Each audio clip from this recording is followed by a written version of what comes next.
Welcome to Web3 and Me, presented by FLOLiO. I'm your host, Jeremy Weber, and today I'm joined by a different co-host. Dan Bondalak was not able to join us.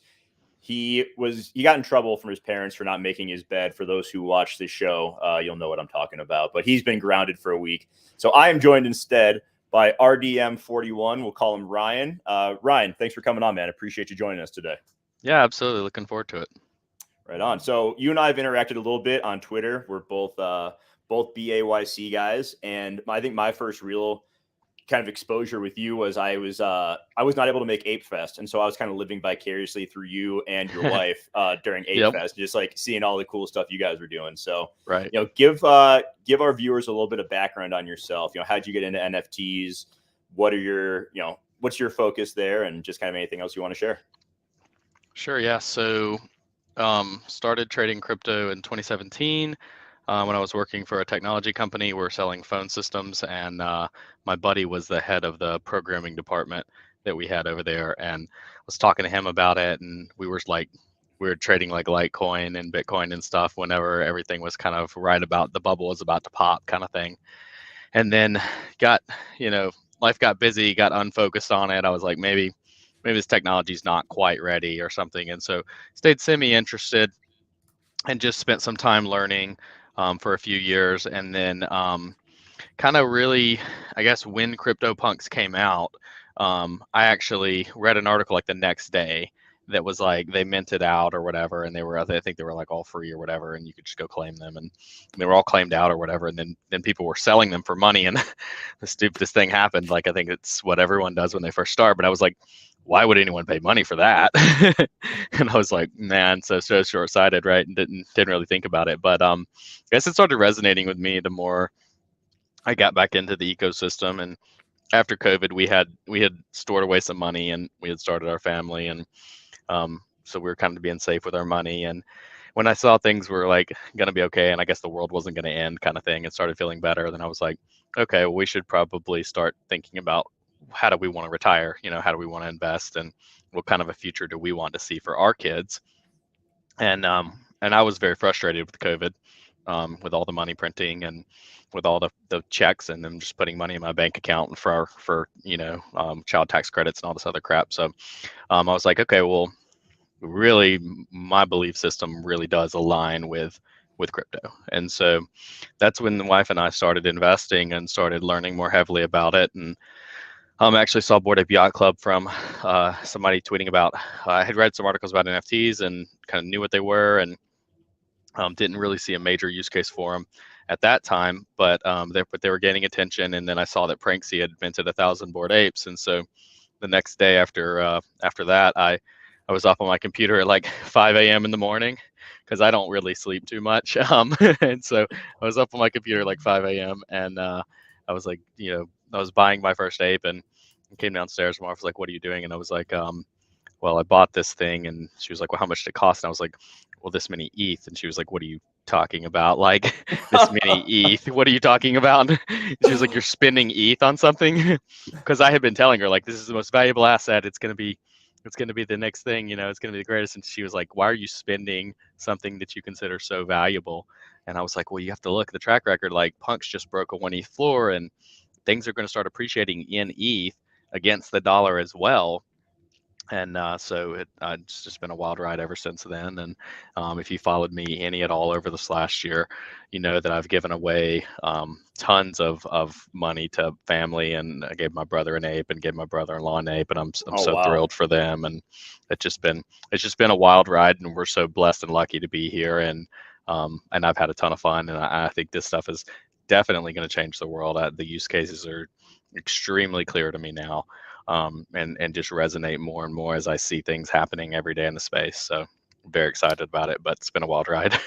That's awesome. I mean, giving apes away to family. How many did you mint out when they first dropped? So we didn't mint. We missed the mint. It was sold out right when we started, basically.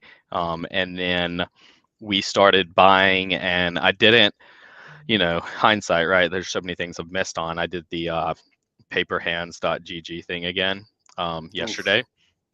It just made me want to barf. I think I'm like 4K ETH paper handed or something. It's really bad. But But Oh, yeah. anyway, so yeah, bad I think paper hands, but I can't look at that, especially with how bad the stock market and crypto has been doing lately. I just cannot bring absolutely. myself to look at how much more money I'd be down. Oh, it's Um, crazy. yeah, Yeah, so I have a kind of similar story. Like I was on the BAYC site the night that the mint was going down, but I nice. was so new. No, not nice. I was so new to NFTs that I still only had a Fortmatic wallet on my Oh phone. yeah, yeah, And yeah. so I had Mm. I was on the site, but I You couldn't mint couldn't from there. So I was connect. like, Yeah. yeah, so I was like, all right, I guess I Mm. won't do this. And then like a month later, I bought my first eight for like 0.46. But I look back and I was just like, fuck, I was ready to mint like five of them. And Wow. I would like to say that I would have held because I have held, Sure. I've held since 0.46. Like I've sold my original one. I've always had an ape since then. But Right. yeah, that initial looking back is just like, fuck, I can't Dude, believe that's how much I missed out on. But yeah. I've ridden the roller coaster. Yeah. We had 20 ETH um at the time that we started. And so that's how much we missed out when they first started trading. They were like 0.2, 0.3 in that range. Mhm. And we had 20 ETH and I wish we would have just dumped it all in. Yeah. So Yeah. that's how much Woulda, we missed. woulda, coulda, man. So Yeah. I want to know a little bit more. Let's go back just a few months to Ape Fest because I Yeah. think that was one of the first times that we've really seen.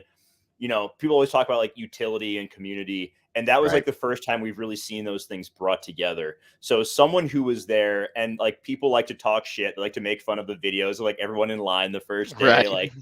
And I'm sorry if you're hating on that, then you're just probably no fun to hang out with. Like people are just Right. having a good time. Who Oh cares? yeah, So for sure. tell me, I want to know a little bit more. How you felt about Ape Fest, what you enjoyed, and then also a little bit like how did your wife view it, just seeing it from a different perspective too. Yeah, for sure. So one, we stayed in a really nice hotel. We took it as like a really nice vacation. Unfortunately, I got cut short because of work, so I didn't get to do the warehouse party, which I think was probably the Ooh, most okay, legit part of Ape Fest. But watched a ton of videos on it and stuff like yeah, that. I had to travel a little early unexpectedly, but we have a new CEO and probably didn't mention, but my main job still full time is I work as a vice president for company that is I basically do the information technology and okay, integration, and so our company is private equity backed, and so I do all the work for that, and we've gone from 0 to 150 employees in the last year, and then we're probably going to do the same next year, and we'll probably be $100 million company in couple years maybe. So all pretty right, fast moving. So my day yeah, job stays very, very busy, unfortunately, which doesn't give me all the time in the world that I would want to spend in this environment. But yeah, we had a great time at Ape Fest, and and I guess like the interesting thing to me was like I was like, okay, well we've got to get up really early and get in line. And then so we're walking over there and we start walking and like there's some people wearing some Bored Ape Yacht Club stuff and there's some hoodies and some different stuff. And I'm like, oh look, they're a part of the, they know what we're doing, they know why they're here or whatever. And so like we're sitting there eating at this restaurant in New York and it's I don't know, a semi-nice restaurant and having a drink or whatever in the morning and we're just hanging out and people keep walking by with the merch on and stuff. And I'm like, okay, like we need to eat. Like we need to get we need to eat. And then so we go get in line and we're like 250 in line. And I was like asking the people in front, I was like, what time did you get here? And they were like 3 a.m., 5 a.m. Like it was like so early, the people in the front. And we literally were 250 and we thought we would be like inside the top 100 easy. And we were already at 250. And then just literally 45 minutes after we got there, the line was, touching 1,000 probably. And so we yeah, were like, if we would have if we would have been one more hour, we would have missed it. yeah. So you guys got on the yacht. How Yep. cool was that? Oh, dude, it was sick. So every floor Yeah, was like the exact same. The same layout. The bar was in the same place. There was a roof area you could go to, which was really cool.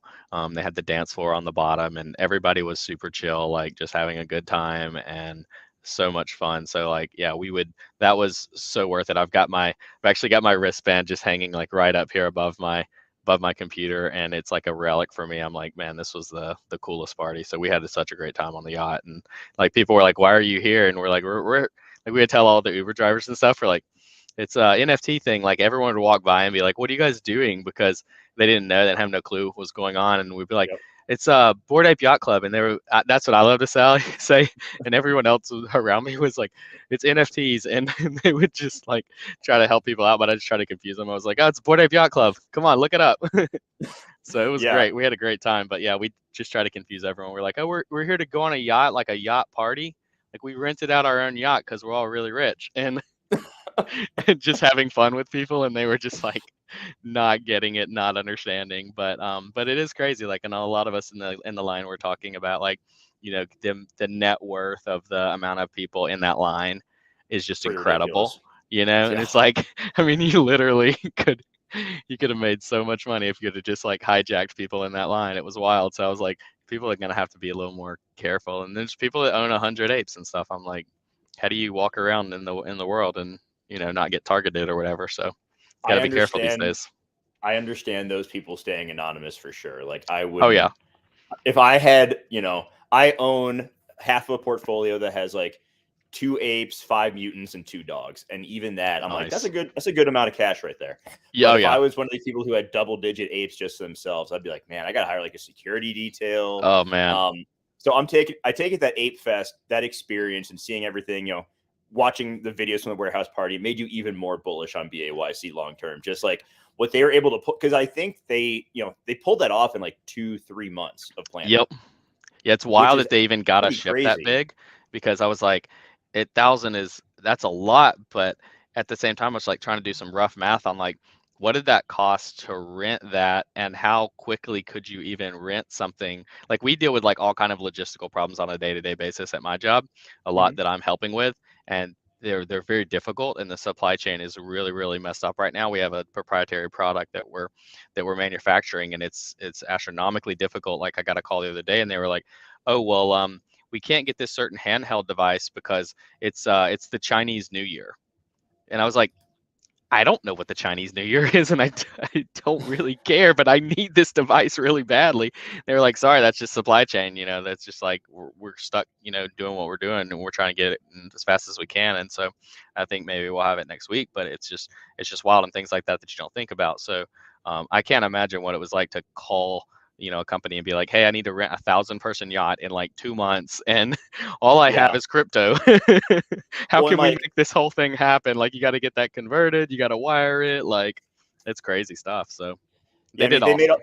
they made all that money from mutants. I'm sure they had some of that ready to go. And just, I think just watching from afar made me super bullish too. Seeing just from what I could tell, the care they put into everything, like the warehouse Right. party, being able to book the guests, the performers and the comedians they did, Oh, the it was attention awesome. the attention to detail it looked like they put into like the Hmm. bar and the drinks and the food and just like to me that is one of the things that's always made me very confident in BAYC is like they do the little things right, and that I think people don't appreciate enough. And so, Yeah.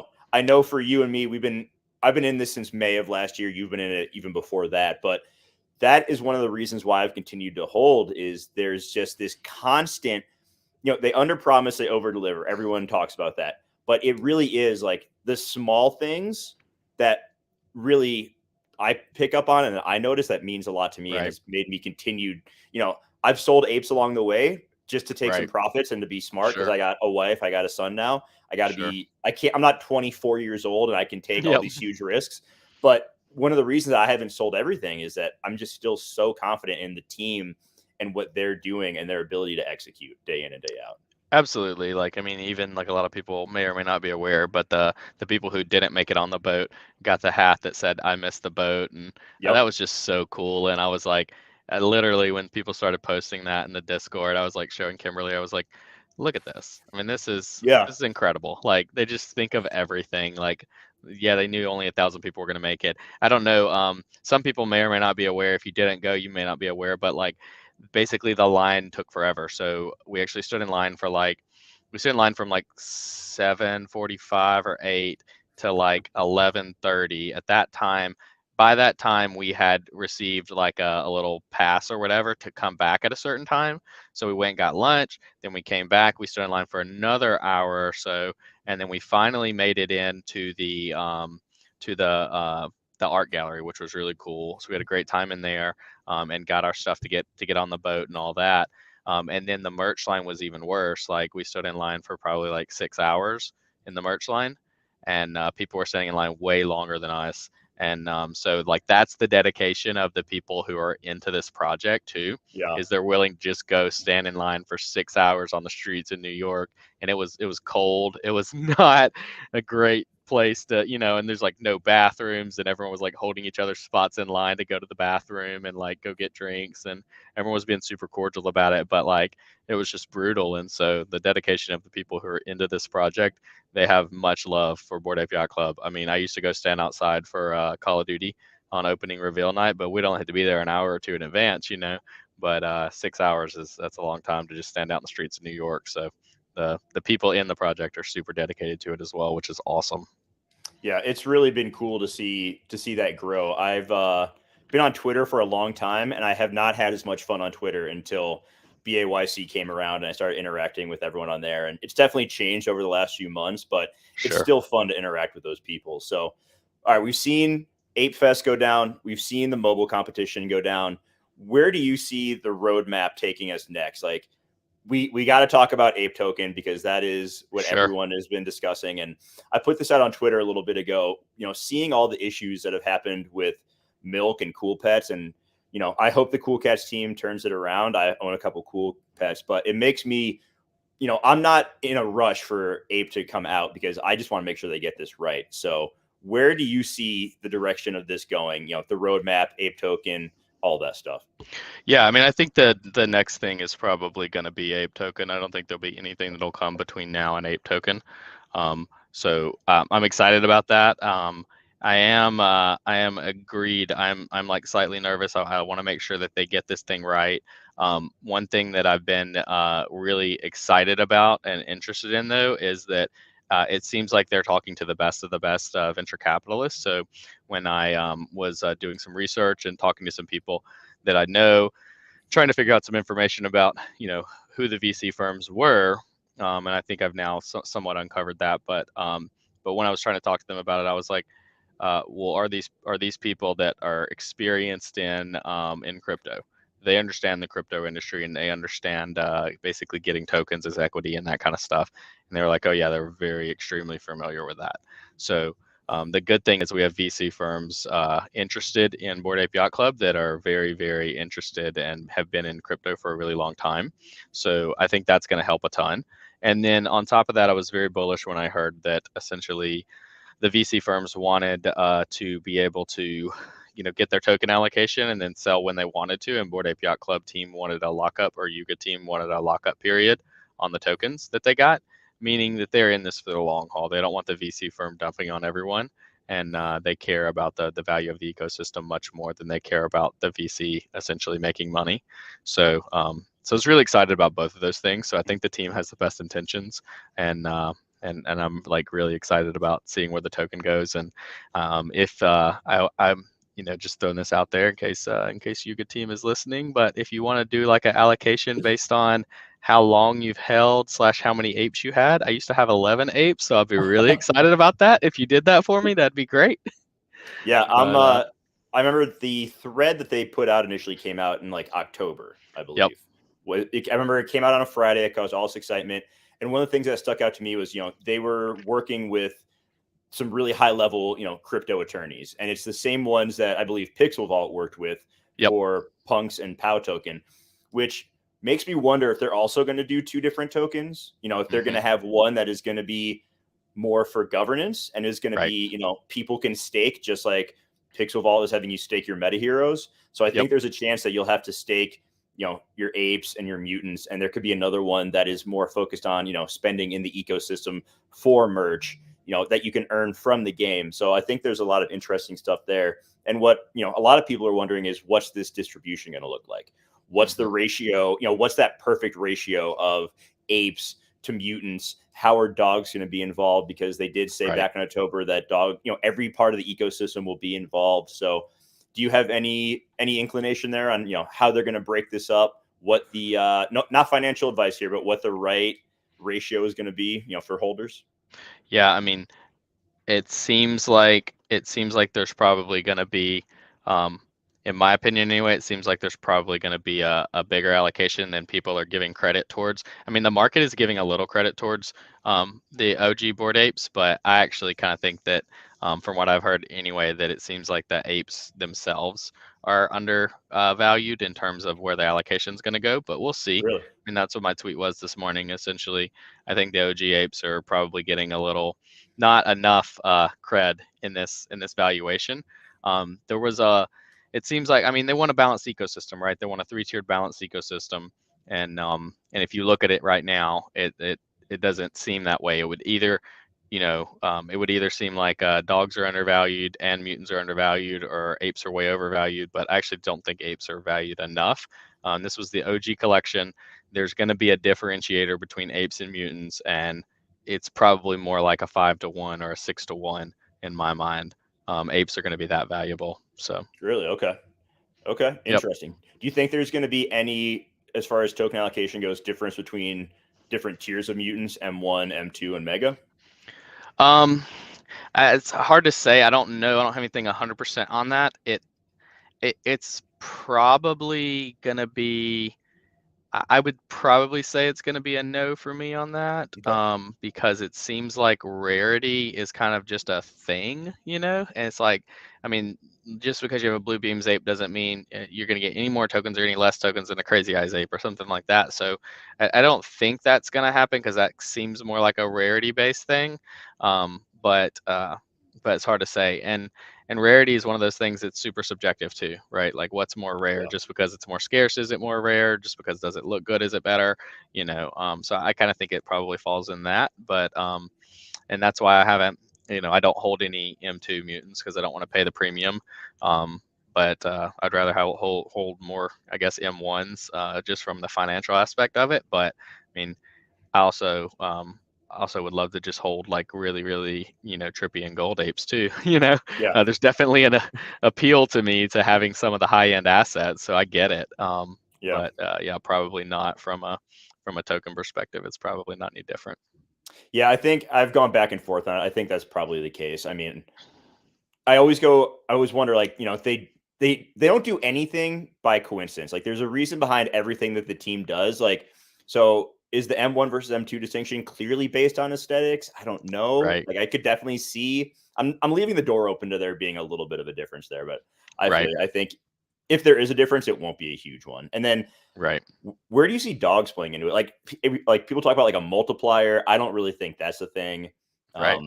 I think it could be, dogs will get, let's say for the sake of argument, like if apes get 10 tokens, mutants get 6, maybe dogs get like 2 or 3. If Yeah. we're going just giving a random number there, but I think that's probably the most likely scenario. I don't see it being like, oh, if you have a dog with your ape, you get 2 or 3x what a non and dog holder would have.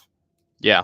I will say, so I've been conflicted a lot on dogs, because there's been a lot of speculation about the multiplier. But on my spaces I did, where Maki was on, and with Captain Trippy, Maki made a great point about the fact that dogs were never like a part of the original roadmap, and they were just kind of an extra kind of tossed in there.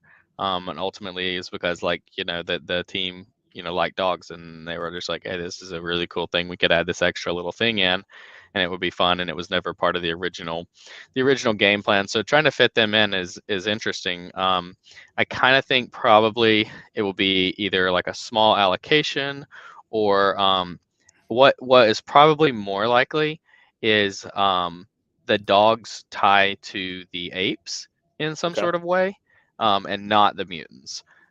Because if you had an ape, you got a dog, and so and then I'll have to say this, because I always have to say this whenever I talk about the dogs. My wife is still very sad about the dogs that ran off into the swamp. So Yeah. she's it gets her every day.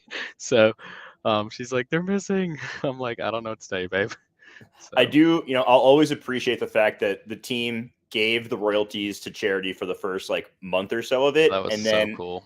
at that point, I don't think most people realize that they've just turned royalties off. Like they've never taken a cent from Yep. the dog sales. And if you look at how much ETH they could have taken just based off of the 2.5% they've done for everything else, they passed up on millions of dollars there, and they've never been greedy and felt the need to like turn on royalties. So I'm going to give them props for that. 100%. Like, and there hasn't been, there's been a lot of things in my life in terms of like games and brands and stuff that have made a big impact. Some of them would be like Call of Duty's been with me throughout my life for a lot of my life. I used to play RuneScape a lot. There's been a lot of things that made a big impact. There hasn't been anything that's made a bigger impact than Bored Ape Yacht Club. And I actually have this really cool idea for a shirt. If anyone steals it, I'm going to be really pissed, but because I'm going to tweet it out when I do it. But I'm going to put all of the founders on a t-shirt, all of their apes. And then on the back, I'm going to put their real pictures that they tweeted out when they doxed themselves. And I'm going to put like, these humans changed my lives and these apes changed my lives. Nice, And man. so we're gonna do some shirts, really cool stuff for the family and stuff like that. But Very yeah, cool. huge stuff. I mean, this brand has been incredible, and these guys have done it right. And I'm really thankful for the way that they've done things and the way that they've respected the community, and it's been the ethos of crypto. They've done it right, so very excited about that. Same here. How do you feel about the doxing? How that went down? I was a That was little, pretty nasty. Yeah, like. yeah.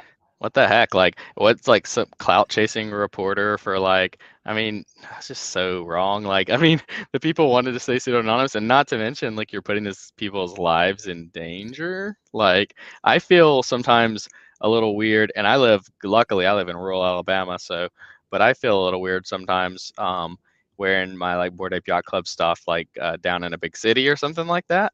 Because if people kind of have a general idea of like, I have an asset worth $300,000 that's, in my Yeah. possession, then that's easily transferable and all that kind of stuff. I mean, it's scary. So, I mean, the fact that I figure these people are, these guys that created the Bored Ape Yacht Club are between 25 to $30 million better off, by my rough math, than they were when they didn't have this. And the projection is huge. I mean, they're probably looking at hundreds of millions of dollars in the next 5 years. And so to dock them like that was not a good thing, in my opinion. I That was not really, fair to them. yeah. I hope that they at least got a little bit of a heads up so that they could get their affairs in order and like Right. get some shit figured out. Because if they had no idea it was coming and then boom, here's this article just dropped on you, Yeah. that's pretty rough. Like I hope that BuzzFeed at least had the common sense to be like, hey, we're putting this article out with information about you guys on Friday. Here you go. Right. So, there is that part of it. What else on the roadmap are you excited for? There's a lot of cool stuff coming over the next. I gotta imagine this roadmap is like I don't know, a year to 2 year project, most Yeah, likely. I think so. I think it's probably going to take that long. Probably the most exciting thing for me, and it may not happen this summer, but it may happen next summer. But I mean, if it drops this summer, I'll be thrilled. But I can't wait for the Miami Clubhouse. Yep. I got some people I want to connect with in the Bored Ape Yacht Club ecosystem down there and hang out and grab a beer with. So that's probably for me the most exciting thing. And then I think probably the other thing is the trial, the entire storyline that's going to go with that. What do you think? Okay, so what do you think that's going to be? I put out a while ago. I think it's going to be like a mini series. Yeah, it could definitely be a mini series, and like in some sort of media, it will be essentially the storyline that comes with the ecosystem and the blockchain game.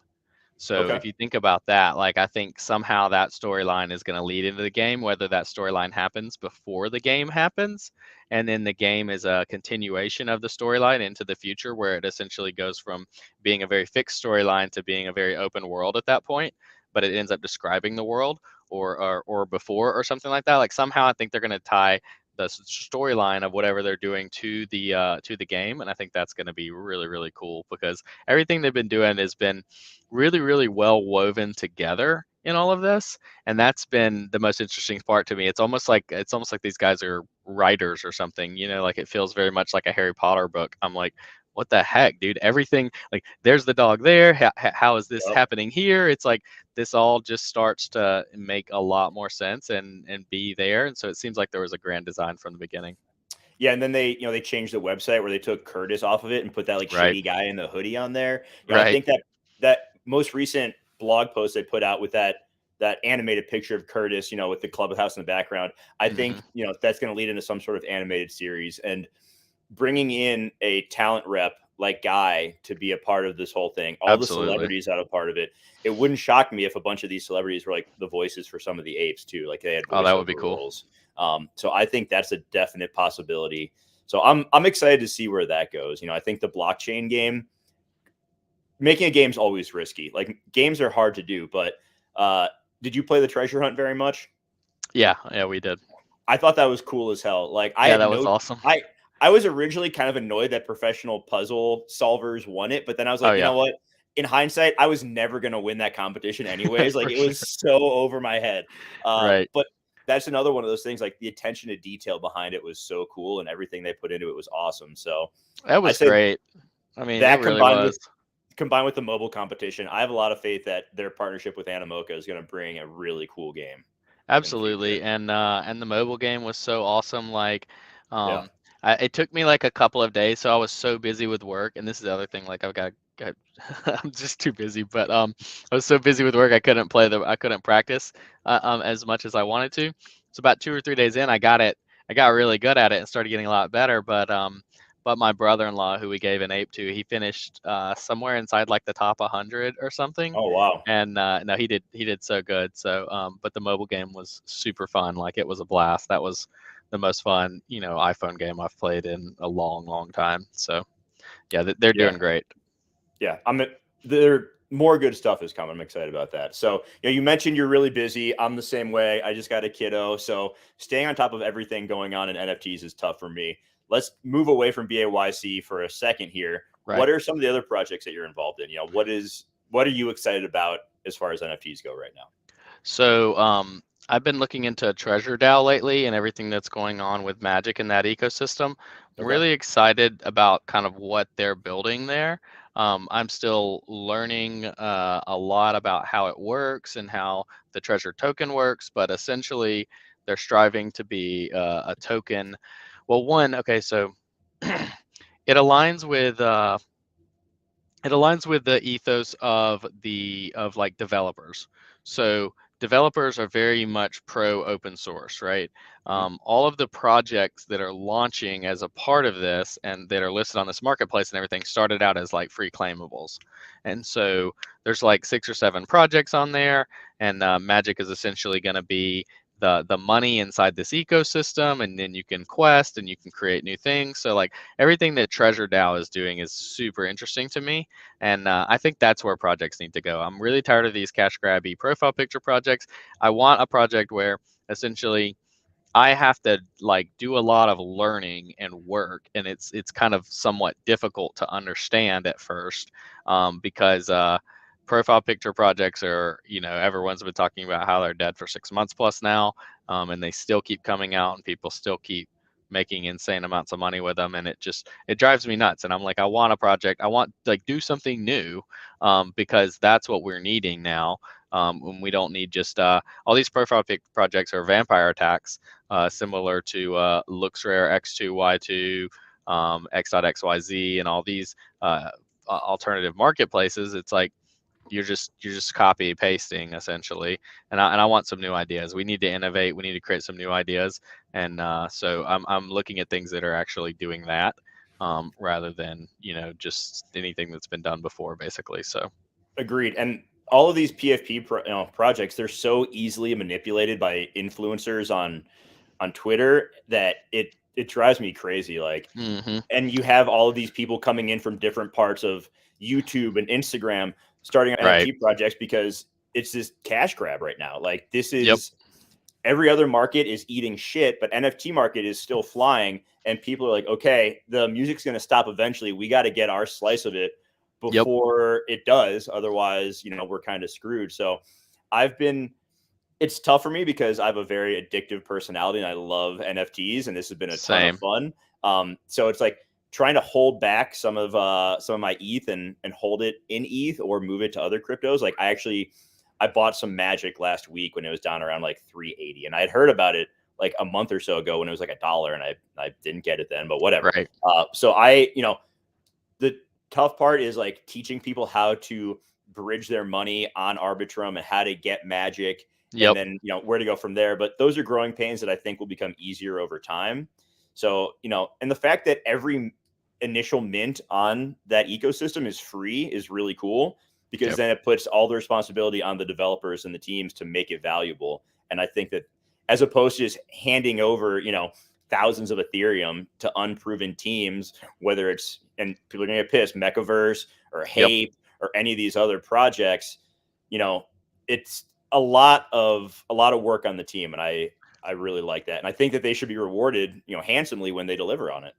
Exactly. And I think, aligning essentially the ideal, at this point, the ideal project to me is probably something that lands on layer 2, because that's embracing the crypto ecosystem. And Arbitrum is a perfect example of that. Something with a free mint where if you want to get rewarded more on like the sales each time the sales happen, that's cool too. I'm very much a pay for performance kind of person. Ideally, if I could put everyone on like some sort of high reward straight commissions plan in the real world, I would do that, because essentially, if you go out there and kill it, dude, I'll share it with you. Absolutely, 110%, man. So that's where I think these developers should be focused on as well, and that puts the onus on them to go prove it. And if they do, man, they can make a good cut, because I'm cool with like 10% royalties if you're going out there and killing it. You're gonna be making me money, and you're gonna be making yourself money, and we should all be happy. So, but I definitely don't like all these mint. I mean, like, did you see the 888 mint? Oh, 100. Yeah. Like, The what the heck, dude? starting at 11.11 Dutch auction. Are you kidding me? Oh my Like, gosh. it really is just trying to extract as much money from the ecosystem as possible. Yeah, and the thing is, like, the one project that I've done, that I've bought, that I've really regretted was a Dutch auction. Yeah. Which So, do you mind sharing which one it was? Vox, Voxelverse, maybe Okay. something like that. It Okay. wasn't Voxies. It was something else. But it was only a few, and I looked the other day. I was actually looking for like some tax planning stuff, and I was like, I haven't really missed on a lot. Like, I've missed on some, but Mhm. you know, I haven't missed on a ton. And so I've been really happy with my selective nature, and I think that's what's going to really help people out with their ROI. People are trying to all play the Pranksy game, and you don't have the Pranksy money to play the Yeah. Pranksy game. He can miss on 60% and still make multiple thousands of ETH, and you can't. I mean, he's a volume guy, so you need to be selective. I think the game is changing. Like, the days of minting anything that came out and it's immediately going to provide a good return, I feel like those days are coming to an end. And, I forget who put out the article, but kind of some of the information around, like, only 5% of people who flip NFTs are really profitable. And among that is an Wow. even smaller number that do really well. So the people out there minting everything in sight, in the long run, they're going to get killed. Yep. And for me, what I rail against the most, and I think another thing we need to do in the NFT space, is stop calling every criticism FUD. Like, Yeah. you can call something out for being what it is, and it's not FUD. Like, a Right. project selling for 8 ETH pre-reveal and saying that that's too expensive, that's not necessarily FUD. That's just being honest. Like, Yep. we saw it with Mechaverse. I called it out a few weeks ago with Hape, Yep. and people got pissed at me. And I'm like, I'm sorry that I'm not talking bad Right. about it. I didn't say it sucks. I said that if you're spending 8 ETH pre-reveal to play the rarity game, you're probably going to get screwed. Like, Oh, it's 100%. too much, And so Yeah. I No, think, it's ridiculous. yeah, I've been staying away from that kind of stuff and just trying to be a little bit more selective with it too. So, Yeah, no, and that's the best plan for sure. Like, I mean, it's just better to go find something that's doing something new. And, yeah, Bored Ape Yacht Club has one of the rare benefits in that it was a profile picture project, but they were doing something new from the very, very, very beginning. And it just, was, in a lot of ways, it was a right place, right time thing, 100%. too, because they came in and like it resonated with people. The story resonated with me immediately. I bought one as soon as I heard the story, and I was like, oh, they're aping in. They're bored because they made all this money in crypto. They bought yachts. They went to a club. I'm like, this is great. Like, this makes so much sense to me. So, So that transitions into what the last thing I want to talk about with Bored Ape Yacht Club. yeah, They mentioned in a tweet thread back in January that the apes are bored. They made all this money. They've also made it clear that they are, the founding team is just currently kind of like custodians for the yacht club. They want to pass it on to the community. What are your initial thoughts on how they're going to do that, if you have any there? And, do you feel like that's the right move for them to do? Because I'm torn on that. Yeah. So initial thoughts on how they're going to do it. So one, I bought Bored Ape YC DAO.eth, and I sent it over to Gordon just so that they would have a nice .eth name. So Gordon, you're welcome. And I think they are gonna do a really good job of turning it over to the community. But I think they're gonna do it slowly, which will be really nice. And I think they'll also get the benefit of watching a lot of these other DAOs come up, because we're really early in the DAO ecosystem and DAO's doing really, really well. And there's a lot of things going wrong with certain DAOs, and there's things going right. Like, for example, the multi-sig wallet that was controlled by Sifu. It was one of the multi-sigs on it. What was the name of that project? It was huge. Like, he was like, anyway, he's a known scammer and like has been prosecuted by multiple government authorities and changed his name and all kinds of stuff. And anyway, he was a multi-sig on a couple $100 million. It's the frog, the people who are doing all the frog stuff. Okay. Yeah, I'm not too familiar with that one. But yeah, anyway, I'll find an article and link you to it. But anyway, that person being in control of a DAO is like insanity. So I mean, and obviously they're gonna do some really, really good checks on, who becomes in control of the wallet of Bored Ape Yacht Club and all that. And I'd say this for anyone who is interested in a great crypto job, like, become active in this Bored Ape Yacht Club ecosystem, because helping to run this company that is going to exist as the Bored Ape Yacht Club is going to be phenomenal.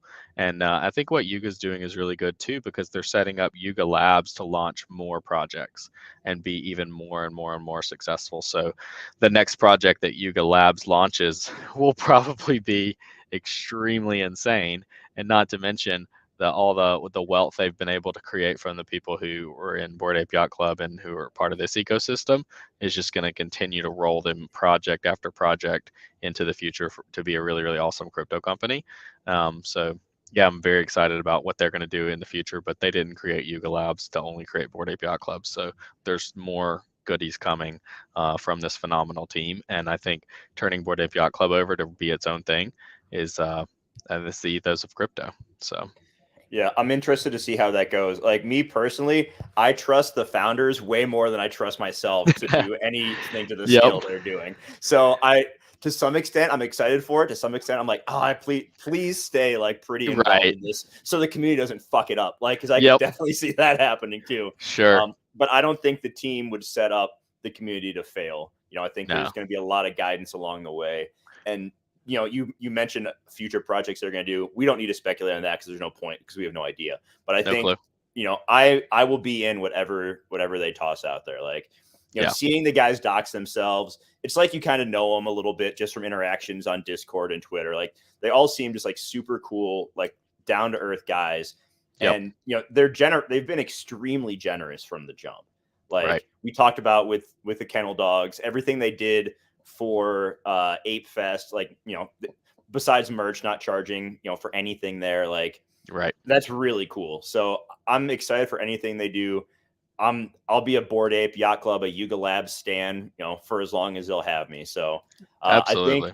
I think I'm excited to see what the future has for BAYC for sure. Yeah, same here. And ape soon. So very excited. Yes, sir. Well, hopefully they have everything ready. I'm really excited for that. And I think we're going to wrap it up there for today. I want to be respectful of your time, Ryan, but I really appreciate you hopping on. We'll have to do this again in the future. Go ahead and follow Ryan on Twitter. What is your Twitter handle? At RDM_41. All right. Well, for Ryan, for the team at FLOLiO, I am Jeremy. We will see you next week, everybody. Thanks for stopping by.